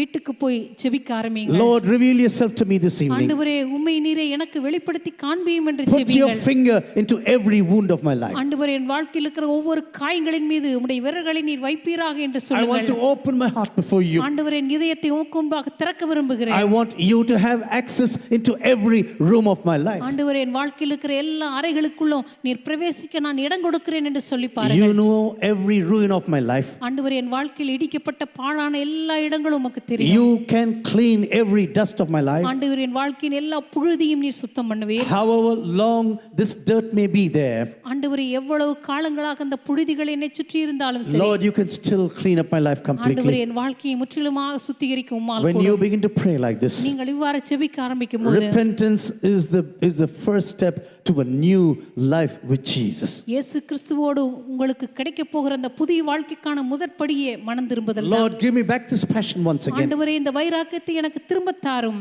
Lord, I want to be passionate and full of favor for you. ஆண்டவரே உம்முடைய ராஜ்யத்துக்கான முற்றிலும் ஒரு பேராவலினாலும் வைராக்கியத்தினாலும் நான் நிரப்பப்பட Yes, விரும்புகிறேன். I am a Christian, ஆமா ஆண்டவரே, நான் ஒரு கிறிஸ்தவள் தான். but I have no happiness in my life. ஆனா என் வாழ்க்கையில் எந்த சந்தோஷமும் இல்லையே. They say there's a happiness in salvation. இது ரட்சிப்புல சந்தோஷம் இருக்கிறது என்று கேள்விப்பட்டேன். Lord, but I have no salvation, ஆனால் the joy ஆண்டவரே, of salvation. என் வாழ்க்கையில ரட்சிப்பின் சந்தோஷத்தை நான் பார்க்க முடியவில்லையே. You know, sometimes when people come from Christian backgrounds, சில நேரங்களில் கிறிஸ்தவ பின்னணியிலிருந்து சிலர் வரும்போது, sorry to tell you this is my own story also. இதை நான் உங்களுக்கு சொல்வதை குறித்து வருத்தப்படுகிறேன். இது என்னுடைய கதையும் கூட தான். You know, when you are about 12 or 13 years of age, வாழ்க்கையில 12-13 வயசா இருக்கும்போது oh, your parents come and cajole you. உங்களுடைய பெற்றோர்கள் வந்து உங்களை உற்சாகப்படுத்துவாங்க. Oh, you are 13 years old now. ஓ, இப்போ உனக்கு 13 வயசு ஆயிடுச்சு, Why don't you get baptized? ஏன் நீ ஞானஸ்தானம் எடுக்க கூடாது? And immediately this child, at least I asked like this, உடனடியாக அந்த பிள்ளை கேட்கும். நான் கேட்டேன், what do you give for me? சரி நான் ஞானஸ்தானம் எடுத்தா என்ன கிடைக்கும் எனக்கு? I didn't want to know anything about baptism. எனக்கு ஞானஸ்தானத்தை பத்தி எல்லாம் எதுவும் தெரிஞ்சுக்க விருப்பம் இல்லை. What would you give me? சரி நான் ஞானஸ்தானம் எடுத்தா நீங்க என்ன கொடுப்பீங்கன்னு கேட்டேன். BSA sports cycle. எனக்கு பிஎஸ்ஏ ஸ்போர்ட்ஸ் சைக்கிள் வாங்கி கொடுப்பீங்களா? Wonderful. That's a wonderful prize. Cycle கொடுத்தீங்கன்னா அது எனக்கு ரொம்ப So சந்தோஷமா what else will you give me? சரி வேற என்ன கொடுப்பீங்க? Oh, I want a full pant. எனக்கு வந்து இப்போ ஃபுல் பேண்ட் வாங்கி கொடுத்துருங்க. You know, in those days, those little boys were wearing pants which were sticking out like this. I do not know whether you saw this. அந்த நாட்களில் நாங்களாம் சின்ன பிள்ளையா இருந்தப்போ இந்த அரைக்கால் பேண்ட்டை தான் கொடுப்பாங்க. அது பார்த்தா அப்படியே கஞ்சி போட்டு மடமடன்னு நேராக நிற்கும். It will be standing out like that. அது போட்டாலே அப்படி நேராக கத்தி மாதிரி. Maybe some of you have made this experience. ஒருவேளை உங்களுக்கு கூட இப்படி அனுபவம் இருந்துச்சான்னு தெரியல. I said, Mama, this is so shameful. நான் சொன்னேன், அம்மா எனக்கு வெக்கமா இருக்கு, I want full pants. எனக்கு வந்து ஃபுல் பேண்ட் வாங்கி கொடுங்க. And I also want to swim at least once in that lake. அதே போல் அந்த ஞானஸ்தானம் எடுக்கிற ஏரியில் ஒரு நீச்சல் அடிக்கணும். If you give permission to those two எனக்கு அந்த things, 2 காரியம் எனக்கு அனுமதி கொடுத்தீங்கன்னா, Gideon Jacob is ready. இப்ப கிதியோன் ஜேக்கப் ஞானஸ்நானத்துக்கு தயாரா இருக்கிறான். Yeah, I am ready for this baptism. இப்ப ஞானஸ்நானம் எடுக்கிறதுக்கு நான் தயாரா இருக்கிறேன்னு சொன்னேன். Do you know, this is how I came to my first baptism. இப்படி தான் நான் என்னுடைய முதல் ஞானஸ்நானத்துக்கே வந்தேன். Or maybe you think, oh, first baptism? How many baptisms did you have? ஒருவேளை நீங்க நினைப்பீங்க முதல் ஞானஸ்நானம் அப்ப எத்தனை ஞானஸ்நானம் பாஸ்டர் நீங்க எடுத்தீங்க அப்படின்னு. After I was saved in Germany. நான் வந்து ஜெர்மனில ரட்சிக்கப்பட்ட After I met Jesus really. நான் இயேசுவை உண்மையாகவே சந்தித்த My பிற்பாடு friend and I were traveling in a car close to the coast. என்னுடைய நண்பனும் நானும் ஒரு கடற்கரை ஓரமா பிரயாணம் பண்ணி கொண்டிருந்தோம். And it was a very cold day. அன்னைக்கு ரொம்ப குளிரான ஒரு நாள். And I said, Steve, will you baptize me? நான் சொன்னேன், ஸ்டீவ் எனக்கு நீங்க ஞானஸ்நானம் கொடுக்குறீங்களா? Hey, you are a co-worker in this ministry and you are not yet baptized. அவர் என்ன பார்த்து கேட்டார், இந்த ஊழியத்துல நீ உடன் ஊழியனா இருக்கிற, இன்னும் நீ ஞானஸ்நானம் கூட எடுக்கலையா? No, I was already baptized. நான் சொன்னேன், இல்ல நான் ஏற்கனவே ஞானஸ்நானம் எடுத்துட்டு தான் வந்தேன். But only now I understand. ஆனா இப்பதான் எனக்கு ஞானஸ்நானம்னா என்னன்னே புரியுது. And I said, will you baptize me?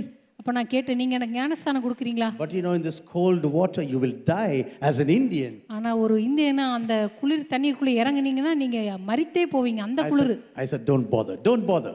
நான் சொன்னேன், ஒண்ணு நீங்க கவலைப்படாதீங்க. So both of us ran into the water. அதனால 2 பேரும் தண்ணிக்கு ஓடணும். And there he baptized me on that day. அந்த நாள் அவர் எனக்கு ஞானஸ்நானம் கொடுத்தார். You know why I'm telling you this? ஏன் நான் உங்களுக்கு சொல்லுகிறேன்னு சொன்னா, You know, sometimes we live in Christian families. சில நேரத்துல கிறிஸ்தவ குடும்பங்கள்ல தான் நம்ம வாழ்வோம். Sometimes we want to do a favor to our parents. சில நேரத்துல பெற்றோரை பிரியப்படுத்த விரும்புவோம்.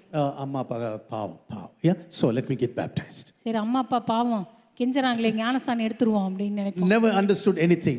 ஞானஸ்நானத்தை பத்தி எதுவுமே தெரியாம, But you say, yeah, amma pavam. Yeah, she's praying for me every day. அம்மா ஒரு நாள் எனக்காக ஜெபிக்கிறாங்களே. You know, sometimes we can slowly creep into this. சில நேரத்துல எப்படியோ அப்படியே ஊர்ந்து இந்த ரட்சிப்புக்கு வந்துருவோம். And we saw, yeah, you've been saved by grace. அதுக்கப்புறம் நம்ம நினைப்போம், கிருபையினால ரட்சிக்கப்பட்டோம், Not by works. கிரியையினால அல்ல.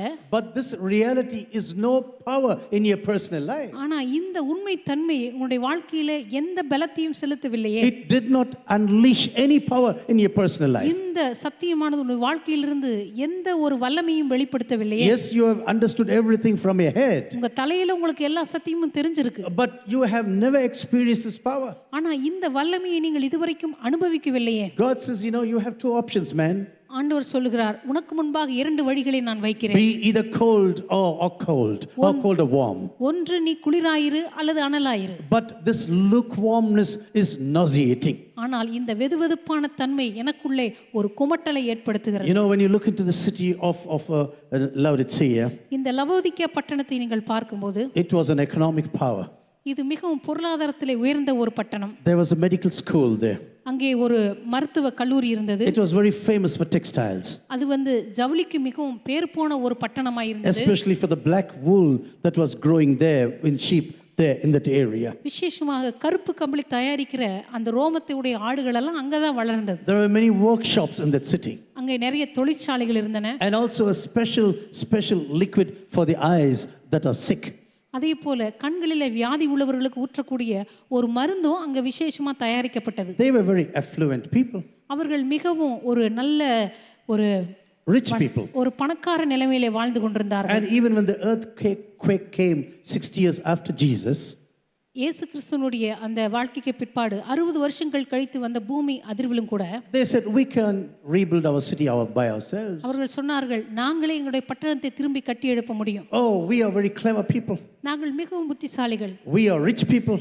நாங்கள் மிகவும் ஐஸ்வரியவான்கள். We have accomplished everything that we thought about. எங்களுடைய வாழ்க்கையில் எதையெல்லாம் நாங்கள் நினைத்தோமோ அதை எல்லாவற்றையும் எங்களால் செய்ய முடியும். But now, you know, this same city, people of this city, ஆனால் இதே பட்டணத்தில் இருக்கிற இதே ஜனங்கள், they are hiding with shame in the presence of God. ஆண்டவருடைய பிரசன்னத்திலே மிகப்பெரிய ஒரு அவமானத்தையும் வெட்கத்தையும் உடையவர்களாய் இருந்தார்கள். God says you are totally naked, man. ஆண்டவர் சொல்லுகிறார், நீ முற்றிலும் நிர்வாணமாகிய அவலட்சணத்துடன் இருக்கிறாய். You know, naked means you are full of guilt. நிர்வாணம் என்று சொல்லும் பொழுது அது குற்ற மனசாட்சி உடையவர்களாய் இருக்கிறார்கள். This is how Adam and Eve felt when they walked out of the garden. இப்படித்தான் அன்றைக்கு ஆதாமும் ஏவாளும் ஏதேன் தோட்டத்திலிருந்து வெளியே வரும்போது உணர்ந்தார்கள். When they were chased out from the presence of God, ஆண்டவருடைய பிரசன்னத்தை விட்டு அவர்கள் துரத்தப்பட்ட போது, they were totally naked that God had to really cover them up. அவர்கள் முற்றிலும் நிர்வாணமாய் இருந்தபடினாலே தேவன் அவர்களை மூட வேண்டியதாய் இருந்தது. They are now in the city in a desperate situation. இப்பொழுது மிகவும் மோசமான ஒரு சூழ்நிலையிலே அவர்கள் இருந்தார்கள். You are full of shame, you are full of guilt.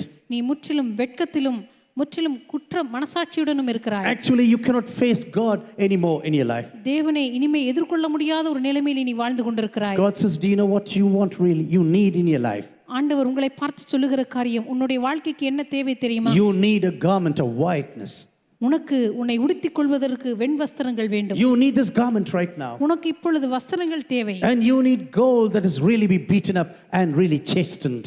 அதே போல நன்றாக புடமிடப்பட்ட நெருப்பிலே புடமிடப்பட்ட பொன் உனக்கு தேவை. You need all these things even though you think you have everything. உன்னுடைய வாழ்க்கையில் எல்லாம் இருக்கிறது என்று நீ நினைத்தாலும், You think you are a rich person, நீ ஒரு ஐஸ்வர்யவான் என்று நினைக்கிறாய். but actually you are very poor. ஆனா உண்மையாகவே நீ ஒரு தரித்திரன். You would think you have accomplished everything, உன் வாழ்க்கையில் எல்லாவற்றையும் சாதித்து முடித்து விட்டாய் என்று but நினைக்கிறாய். actually you are living in fame, ஆனால் shame. முற்றிலும் ஒரு வெட்கத்திலும் ஒரு குருடான நிலைமையிலும் இருக்கிறாய். You have the best oil for the eyes in the world. உலகத்தில் இருக்கிற எல்லாருக்கும் ஒரு சிறப்பான எண்ணெயை நீ விற்கிறாய். You are giving it this to every person in this world, இந்த உலகத்தில் இருக்கிற எல்லாருக்கும் இந்த கண்ணுக்கான எண்ணெயை நீ கொடுக்கிறாய். but you are living in total blindness. ஆனா நீயோ முற்றிலும் குருடனாய் இருக்கிறாய். I come to Sunday services, நான் ஞாயிற்றுக்கிழமை ஆராதனைக்கு வரும்போது but I am standing outside the door நானோ அந்த ஆலயத்தின் கதவுக்கு வெளியே நின்று and I கொண்டிருக்கிறேன். am knocking at the door. நான் அந்த கதவை தட்டி கொண்டிருக்கிறேன். You are so blind that you cannot see that I am not there amongst you. நான் உங்கள் மத்தியிலே வாசம் பண்ணவில்லை என்று கூட நீ தெரியாமல் நீ குருட்டாட்டம் பிடித்து கிடக்கிறாய். You think you know everything. உனக்கு எல்லாம் தெரியும் என்று நீ Dear நினைக்கிறாய். brothers and sisters, this is the situation of many believers and churches right now. அருமையான சகோதர சகோதரிகளை, இன்றைக்கு உலகத்தில் இருக்கிற அநேக சபைகளுடைய நிலைமை இதுதான். God உங்களுக்கு is தெரியுமா? standing there and knocking at the door. தேவன் ஆலயத்திற்கு வெளியே நின்று கொண்டு வாசற்படியின் கதவை தட்டி And கொண்டிருக்கிறார். this verse is being used by many people to evangelize other people. இந்த வசனமானது இன்றைக்கு உலகத்திலே அநேகர் சுவிசேஷம் சொல்வதற்காக பயன்படுத்துகிறார்கள். Someone asked one lady like this one day. ஒருவர் இந்த மதிய வேளையில் என்னை பார்த்து கேட்டார்கள். You know, one lady, she was asked like this. ஒரு சகோதரியை பார்த்து இப்படி கேட்கப்பட்டது. Oh, you went to this evangelistic meeting, yeah? நீங்க அந்த சுவிசேஷ கூட்டத்துக்கு போனீங்க இல்லையா? Oh, you gave your life to Jesus. உங்க வாழ்க்கை இயேசுவுக்கு கொடுத்தீங்களா? Oh, yeah, I gave my life to Jesus. அவங்க சொன்னாங்க, ஆமாமா, என் வாழ்க்கை இயேசுவுக்கு கொடுத்தேன். Why did you give your life to Jesus? எதற்காக இயேசுவுக்கு உங்க வாழ்க்கையை கொடுத்தீர்கள்? You know, this preacher was preaching. இந்த பிரசங்கியார் பாருங்க பிரசங்கம் He பண்ணிட்டே had இருந்தார். tears in his life. அவர் அப்படியே அழுது கண்ணீர் விட்டு He பிரசங்கம் said, பண்ணார். Jesus is standing before the door. அவர் சொன்னார், இயேசு கிறிஸ்து வாசற்படிக்கு முன்னாடி நின்று கொண்டிருக்கிறார். Oh, his legs are paining right now.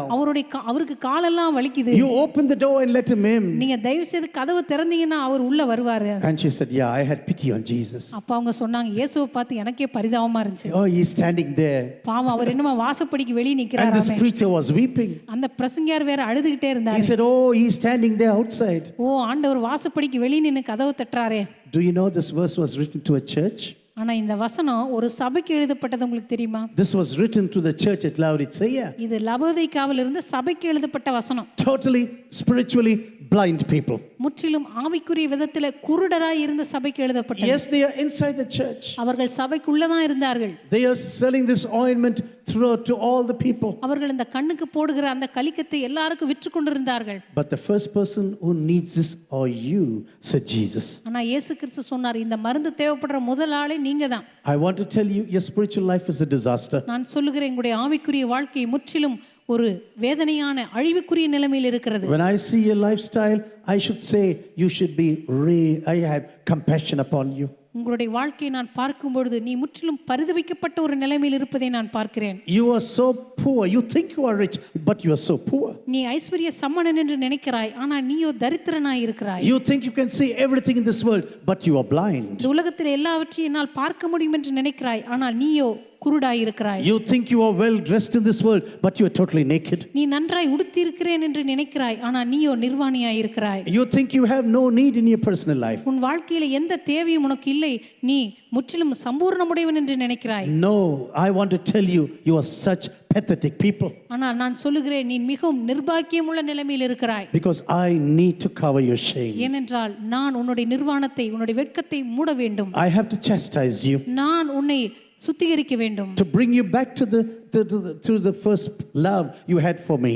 ஆதியிலே எனக்காக கொண்டிருந்த அன்பிற்கு நேராய் உன்னை நான் சுத்திகரித்து புடமிட்டு கொண்டு வர வேண்டும். This passion that was there in your heart. ஆதியிலே நீ கொண்டிருந்த அந்த அன்பு. This favor you had for my presence. என்னுடைய பிரசன்னத்துக்காக நீ கொண்டிருந்த மிகப்பெரிய அந்த பேராவல். This time that you were ready to really spend with me. என்னோடு கூட நீ செலவழிப்பதற்கு ஆயத்தமாய் இருந்த அந்த நேரங்கள். You know, one psychologist said like this. ஒரு மனோதத்துவ நிபுணர் இப்படி சொன்னார். Children need time.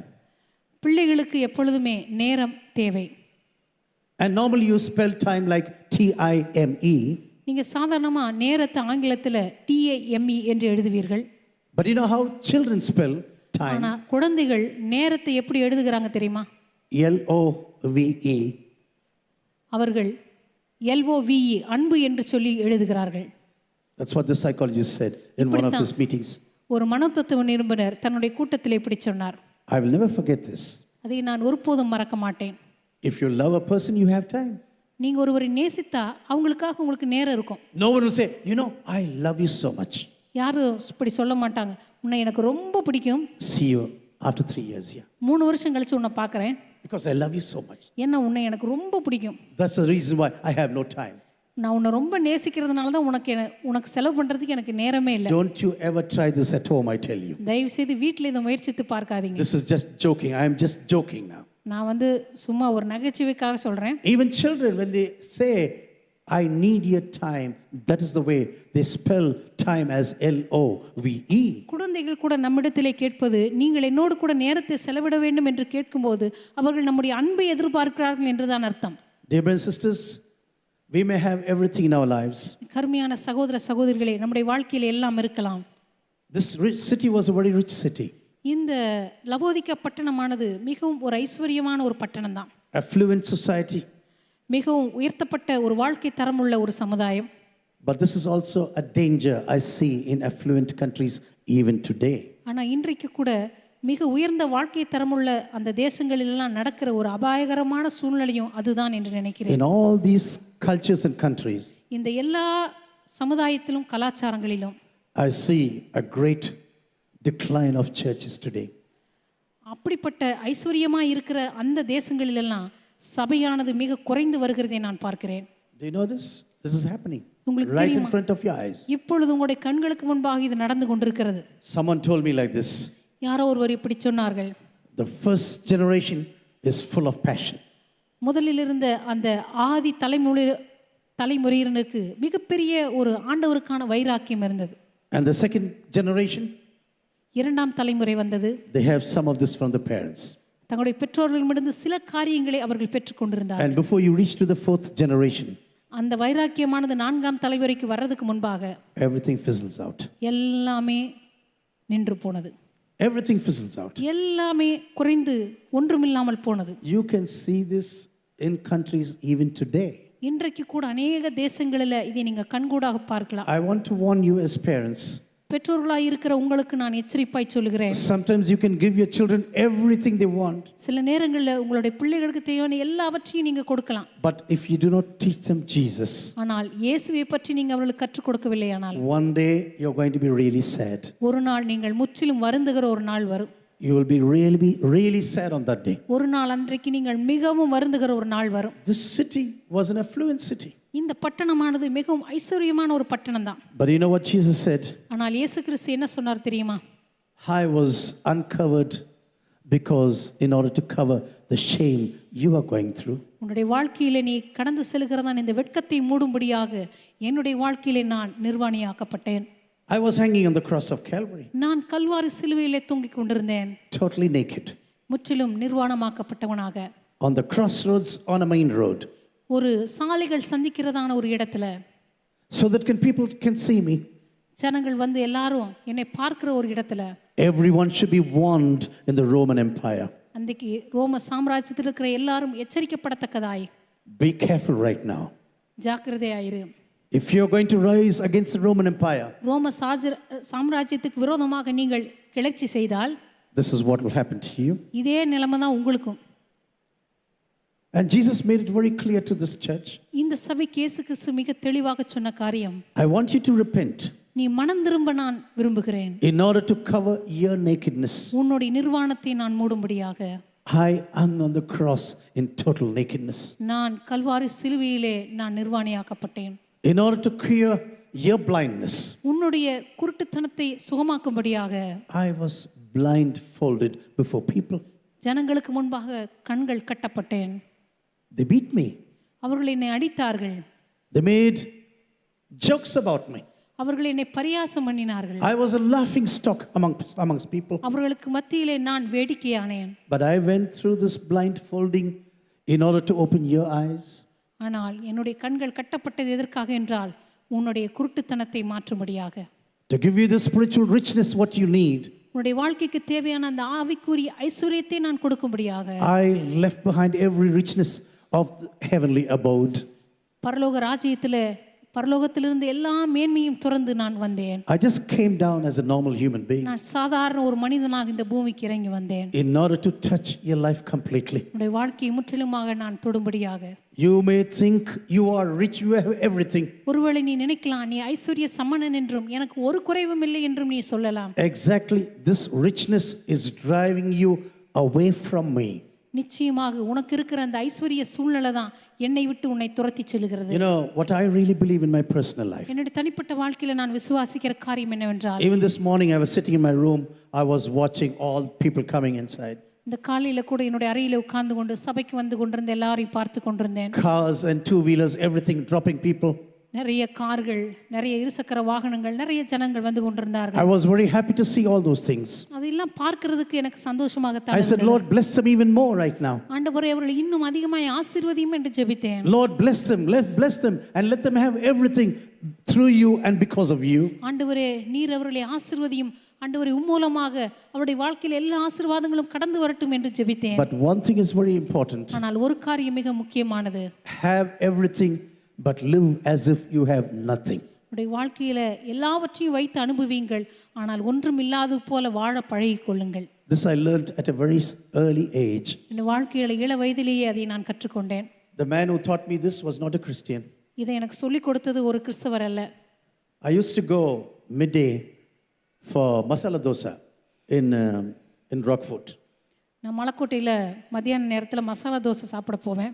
He was a very rich fellow. அந்த பையன் வந்து மிக ஒரு பணக்கார பையன். And we used to go out for lunch. நாங்க ரெண்டு பேரும் சேர்ந்து அங்க சாப்பிட போவோம் மதிய சாப்பாடு. Actually they owned a big village. அவங்களுக்கு ஒரு பெரிய கிராமமே சொந்தம். And as I was walking, I was talking to him. He was very intelligent. அந்த பையன் மிக ஒரு புத்திசாலியான ஒரு பையன். But a very humble person. ஆனா மிக மிக ஒரு தாழ்மையான ஒரு மனிதன். 4 mula veshti, arakai satta, that's all. அவருடைய உடை இவ்வளவுதான். Daily used to bring 2 rupees. தினமும் 2 ரூபா கொண்டு வருவாரு. For his lifestyle, he could have brought even 20,000 rupees. அவருடைய வாழ்க்கையில் அவருக்கு இருந்த பணத்துக்கு ஒரு நாளைக்கு 20,000 கூட செலவு பண்ண முடியும். Just 2 rupees he used to bring. ஆனா தினமும் பாத்தீங்கன்னா 2 ரூபா தான் கல்லூரிக்கு கொண்டு வருவார். One day I asked him like this. ஒரு நாள் அவர் பார்த்து கேட்டேன். Hey, why are you living like this? நான் கேட்டேன் ஏன் நீ இப்படி வாழ்ந்து கொண்டிருக்கிறாய்? If your parents, what they can give you so much of money. உங்க பெற்றோர்கள் நினைச்சா உனக்கு எவ்வளவு பணத்தை கொடுக்கலாமே. You know what he told me on that day? இந்த நாள்ல அவர் என்ன சொன்னார் தெரியுமா என்னை பார்த்து? Gideon, have more, show less. சொன்னார், கிதியோன் நிறைய காரியங்களை வைத்துக்கொள், ஆனா வெளியே கொஞ்சமா காண்பித்தாலே போதும். Don't show everything. You don't need to. உங்களுக்கு இருக்கிற எல்லா ஐஸ்வரியத்தையும் வெளியே எல்லாரும் பார்க்குற மாதிரி காண்பிக்கணும்னு அவசியம் கிடையாது. God can give you so much. ஆண்டவர் உங்களுக்கு நிறைய கொடுத்திருக்கலாம். Use everything for the kingdom. எல்லாவற்றையும் ஆண்டவருடைய ராஜ்யத்துக்காக பயன்படுத்துங்கள். And live as if you have nothing. உங்க வாழ்க்கையில ஒன்றும் இல்லாதது போல எளிமையாக வாழ பழகிக் கொள்ளுங்கள். That's a life of total happiness, I tell you. அதுதான் ஒரு சந்தோஷமான வாழ்க்கையினுடைய ஒரு ரகசியமே. I was standing in a hotel once in Chennai. ஒரு முறை ஒரு ஹோட்டலினுடைய வாசல்ல நின்று கொண்டிருந்தேன். And suddenly there was a man full of rings. Yeah, full of rings. இங்கெல்லாம் ஒரு பவுன் கல்லு மினுக்குது. That's what he was standing there in the reception desk. முன்னாடி பார்த்தா அந்த ரிசெப்ஷன் டெஸ்க் கிட்ட ஒருத்தர் கை உடம்பெல்லாம் நிறைய நகை போட்டு வந்தார். Chain hanging out from his shirt. அவர் சட்டையிலிருந்து வெளியே ஒரு சங்கிலி வேற எடுத்து வெளியே போட்டுக்கிட்டாரு. Just like a naai changli, so thick. Yeah. இப்படி ஒரு நாய் கழுத்துல போடுற மாதிரி பெரிய கனமான ஒரு சங்கிலி. And my wife came along. அப்போ என்னுடைய மனைவி அங்கிருந்து வந்தாங்க. He said, "You're a pastor, isn't it?" அப்போ அவர் என்ன பார்த்து கேட்டார், நீங்க ஒரு போதகர் தானே? I said, "Yeah, how did you know?" நான் கேட்டேன், எப்படி உங்களுக்கு தெரியும்? People told me here, இங்க you're a இருக்கிறவங்க pastor. நீங்க வந்து ஒரு பாஸ்டர் இங்க இருக்கிறவங்க சொன்னாங்கன்னு சொன்னார். Look at your wife, look at your wife. உங்க மனைவியை பாருங்க. You should have hung many jewels on her earrings and mukkale, nakale, everywhere. You should have jewels now.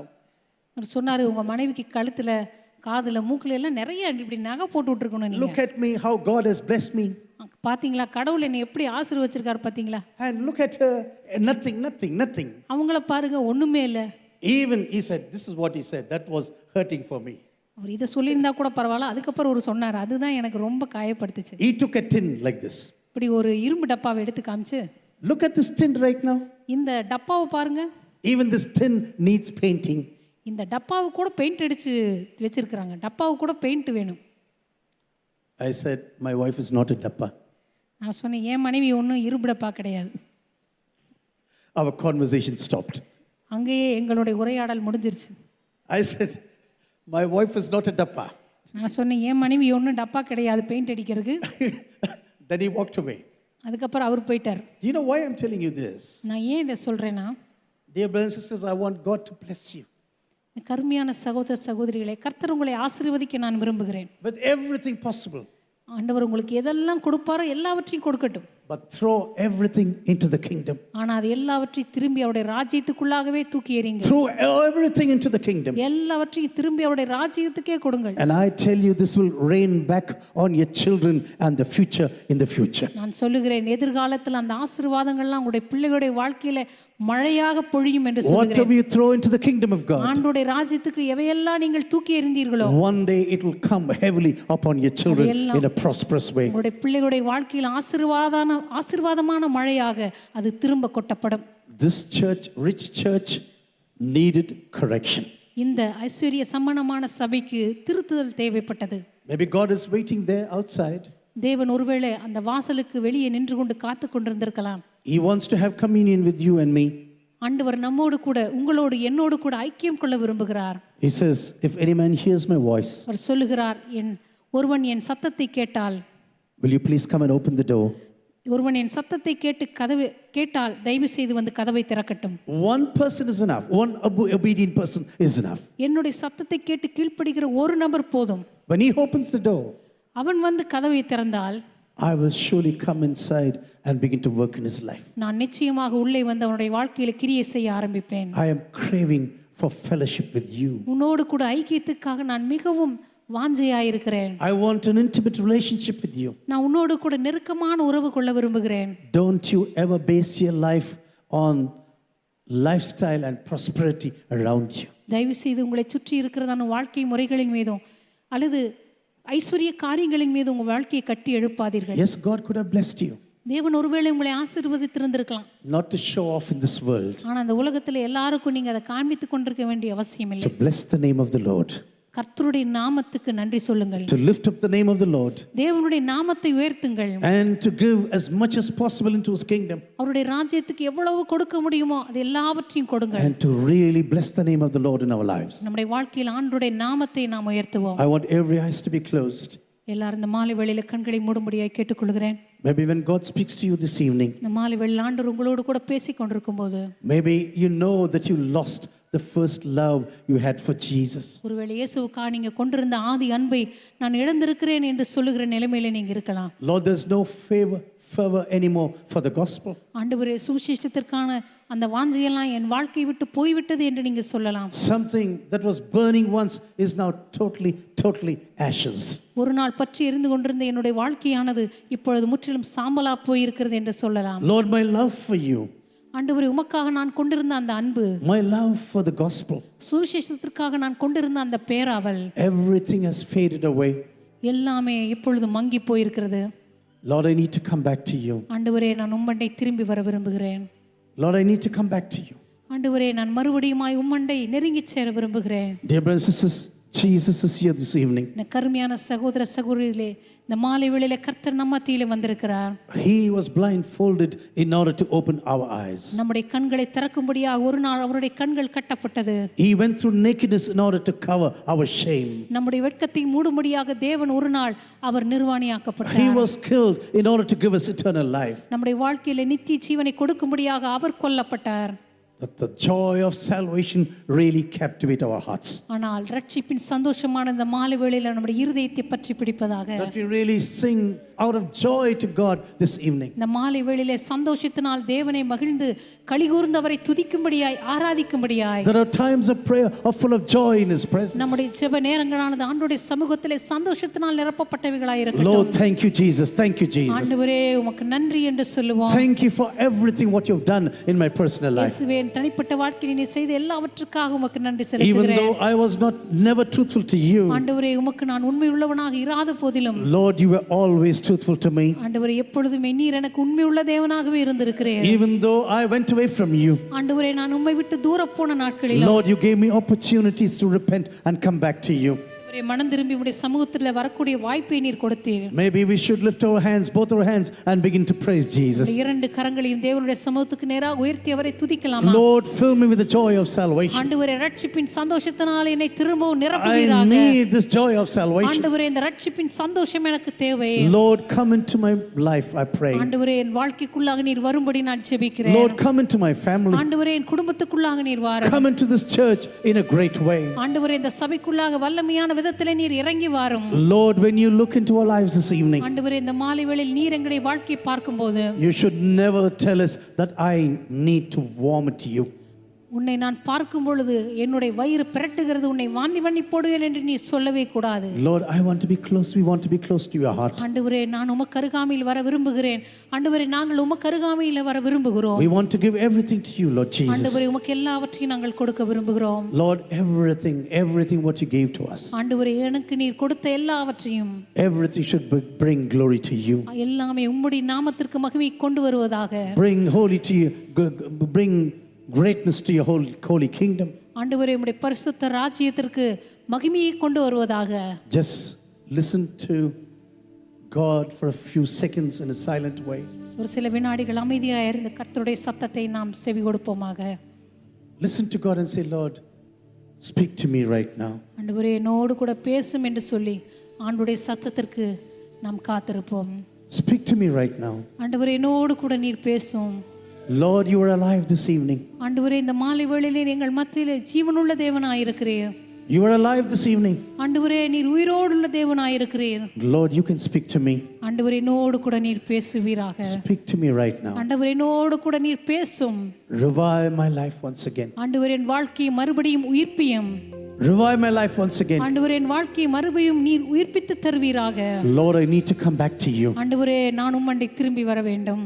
I need to come back to you. ஆண்டவரே, உம்மண்டை நான் திரும்பி வர விரும்புகிறேன். Lord, I want to repent in your presence. ஆண்டவரே, உம்முடைய சமூகத்திலே நான் மனம் திரும்புகிறேன். Lord, for all the time I wasted without you. ஆண்டவரே, நீர் இல்லாமல் நான் வீண் செய்த ஒவ்வொரு காலங்களுக்காக Lord, I want to come back to you. ஆண்டவரே, உம்மண்டை நான் திரும்பி வர விரும்புகிறேன். Take me, Lord, in your hands. ஆண்டவரே, உம்முடைய கரத்திலே என்னை நீர் எடுத்துக்கொள்ளும்.